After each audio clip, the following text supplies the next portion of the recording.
Ladies and gentlemen, dear colleagues, let me first of all thank the organizers of this event for the opportunity to address the International Assembly Caspian Dialogue 2022. I would like to say a few words on behalf of the Framework Convention for the Protection of the Marine Environment of the Caspian Sea, the Tehran Convention. Next year in 2023, we will celebrate the 20th anniversary of the Tehran Convention, which was signed in the city of Tehran in Iran on 4 November 2003. This is a significant milestone on the way towards international cooperation in the Caspian Sea, remembering which we need to acknowledge the fact that up until the recent signing of the Convention on the legal status of the Caspian Sea, the Tehran Convention remained for over a decade an only legally binding agreement among the 5 littoral Caspian states. It was not by chance that the former UN Secretary General Kofi Annan hailed the signing of the Tehran Convention as a landmark treaty representing a major breakthrough for building peace and cooperation in the region.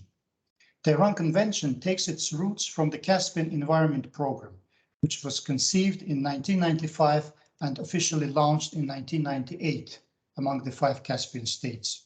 It was supported by the Global Environment Facility and implemented by the UN Environment Programme, UN Development Programme, and the World Bank.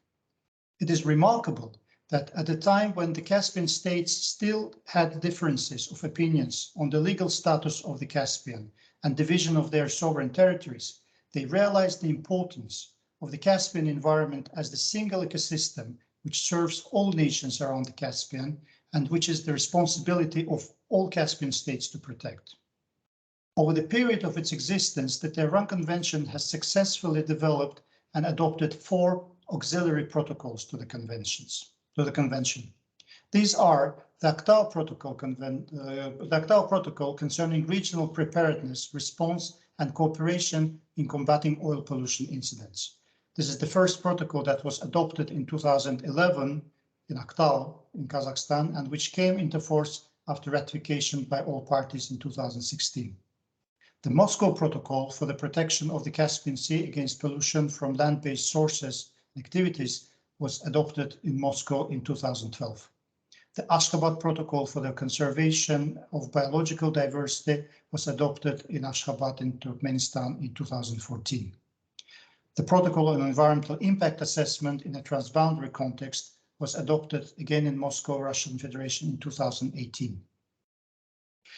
Right now, the Protocol on Monitoring, Assessment and Information Sharing is being negotiated and is awaiting its adoption in the nearest time.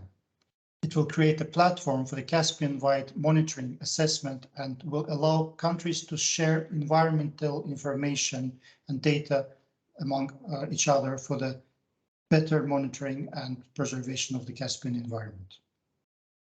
In addition to strengthening the legal base for the environmental cooperation in the Caspian, we also continue to work on the traditional pattern of technical cooperation over priority environmental matters, which we take back from the times of the Caspian Environment Programme.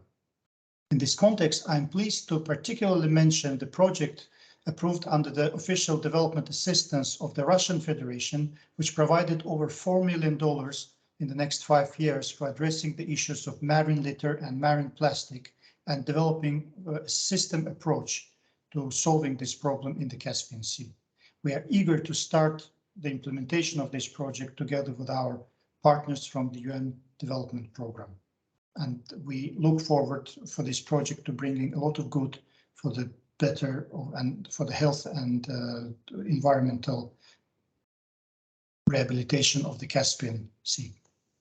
As the Secretariat of the Tehran Convention, which is provided on an ad interim basis by the UN Environment Programme, we are proud to have been with the Caspian states from the inception of the Caspian Environment Programme and glad to be continuing our service to the countries throughout these years.